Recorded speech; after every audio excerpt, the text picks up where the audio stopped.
Hi friends, welcome to Krishna's kitchen. ಹಾಗೆಯೇ ಇವತ್ತಿನ special recipe, ಬೆಳಗಿನ ತಿಂಡಿಗೆ ಮತ್ತು ಲಂಚ್ ಬಾಕ್ಸ್ಗೆ ಬೇಗನೆ ಕಡಿಮೆ ಪದಾರ್ಥನ ಬಳಸಿ ಒಂದೊಳ್ಳೆ ರುಚಿಯಾದಂಥ ತಿಂಡಿಯನ್ನು ಮಾಡ್ಬೋದು. ಸಿಂಪಲ್ಲಾಗಿ ಒಂದು ಪಾಲಕ್ ರೈಸ್ ಅಂತಲೇ ಹೇಳ್ಬೋದು. ಬನ್ನಿ ಮಾಡುವ ವಿಧಾನ ನೋಡೋಣ. ನೋಡಿ, ನಾವು ಇಲ್ಲಿ ಪಾಲಕ್ ಸೊಪ್ಪನ್ನು ತೊಗೊಂಡಿದ್ದೀನಿ.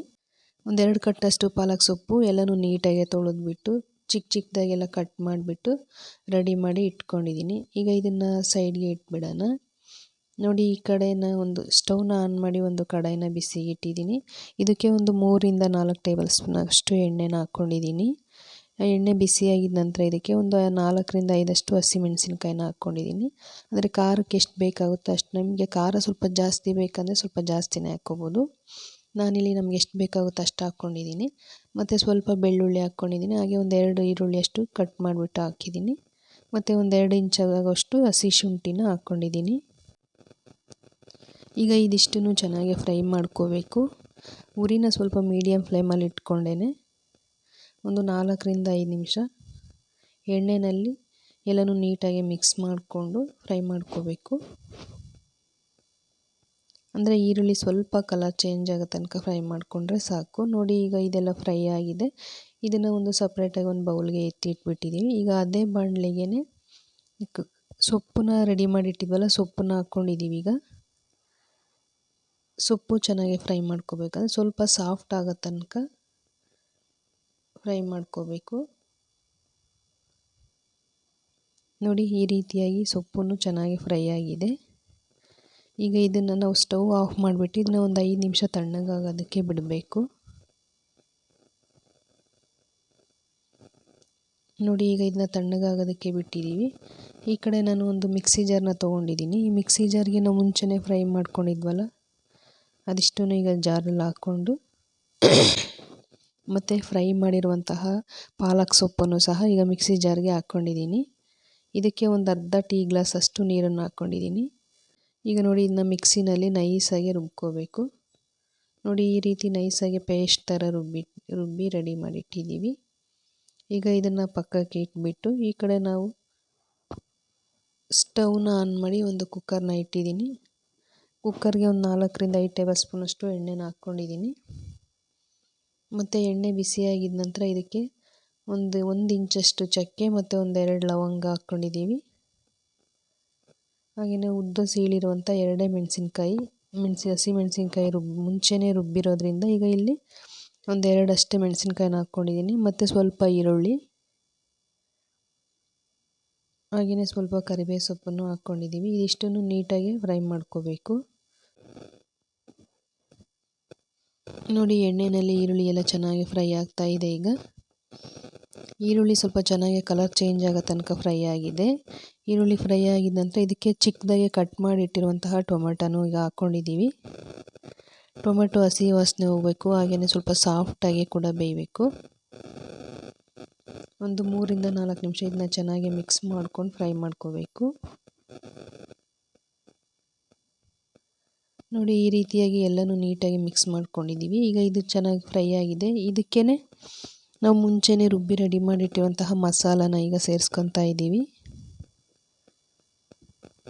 ನೋಡಿ, ಮಸಾಲ ಹಾಕ್ಕೊಂಡಾಯ್ತು. ಈಗ ಇದನ್ನು ಒಂದು ಸ್ವಲ್ಪ ಟೈಮ್ ಹಾಗೇ ಚೆನ್ನಾಗಿ ಮಿಕ್ಸ್ ಮಾಡಿಕೊಂಡು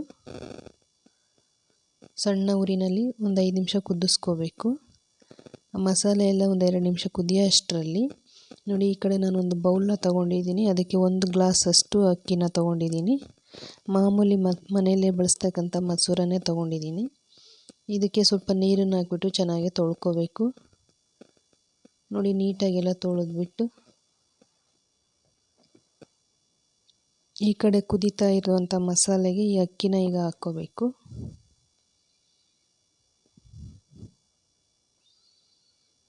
ನೋಡಿ, ನಾವೀಗ ತೊಳೆದಿರ್ತಕ್ಕಂಥ ಅಕ್ಕಿನ ಈಗ ಮಸಾಲೆ ಒಳಗಡೆ ಹಾಕ್ಕೊಂಡಿದ್ದೀವಿ. ಹಾಗೆಯೇ ಎಲ್ಲನೂ ಮಿಕ್ಸ್ ಮಾಡ್ಕೋಬೇಕು. 1-2 ನಿಮಿಷ ಎಲ್ಲ ಚೆನ್ನಾಗಿ ಮಿಕ್ಸ್ ಮಾಡಿ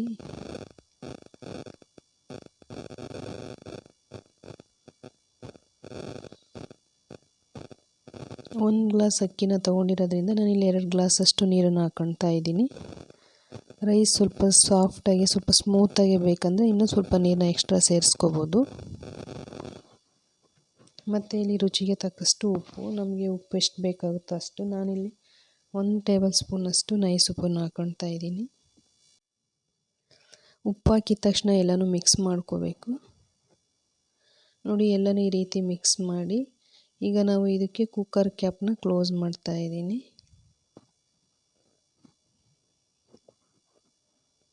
ನೋಡಿ, ಕ್ಯಾಪ್ನ ಕ್ಲೋಸ್ ಮಾಡಿ ಆಗಿದೆ. ಈಗ ಇದು 2 ವಿಸಲ್ ಬರಬೇಕು. 2 ವಿಸಲ್ ಬಂದರೆ ಅನ್ನ ಚೆನ್ನಾಗಿ ಸಾಫ್ಟಾಗಿ ಸ್ಮೂತಾಗಿ ಚೆನ್ನಾಗಿ ಬೆಂದಿರುತ್ತೆ. ನೋಡಿ, ವಿಸಲ್ ಬಂದಾದಮೇಲೆ ಇದನ್ನು ಒಂದು 5 ನಿಮಿಷ ತಣ್ಣಗಾಗಕ್ಕೆ ಬಿಟ್ಟಿದ್ದೀವಿ. ಈಗ ಕುಕ್ಕರ್ ತಣ್ಣಗಾಗಿದೆ. ಕ್ಯಾಪ್ನ ಓಪನ್ ಮಾಡಿ ನೋಡಿ, ಈ ರೀತಿ ಎಲ್ಲನೂ ಮಿಕ್ಸ್ ಮಾಡ್ಕೋಬೇಕು. ಅಂದರೆ ಮಸಾಲೆ ಸ್ವಲ್ಪ ಮೇಲೆ ಇರೋದ್ರಿಂದ ಮೇಲೆ ಕೆಳಗೆ ಎಲ್ಲ ಕಡೆನೂ ಚೆನ್ನಾಗಿ ಮಿಕ್ಸ್ ಮಾಡ್ಕೋಬೇಕು.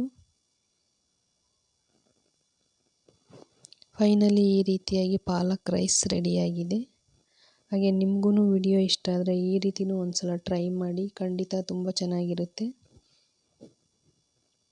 ಕಡಿಮೆ ಪದಾರ್ಥನ ಬಳಸಿ ಮಾಡಿರೋದ್ರಿಂದ ಹೆಚ್ಚಿನ ಮಸಾಲೆ ಪದಾರ್ಥನ ಬಳಸಿಲ್ಲ, ಆದರೆ ಟೇಸ್ಟ್ ಅಂತೂ ತುಂಬ ಚೆನ್ನಾಗಿದೆ. ನೋಡಿ, ಈಗ ನಾವು ಒಂದು ಪ್ಲೇಟ್ಗೆ ಸರ್ವ್ ಮಾಡ್ಕೊಂಡಿದ್ದೀವಿ.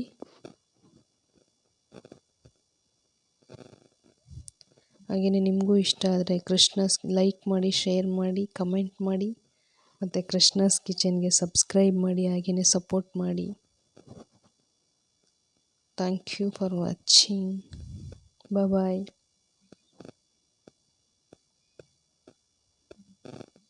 ಮತ್ತೊಮ್ಮೆ ವಿಡಿಯೋ ನೋಡಿದ್ದಕ್ಕಾಗಿ ಧನ್ಯವಾದಗಳು.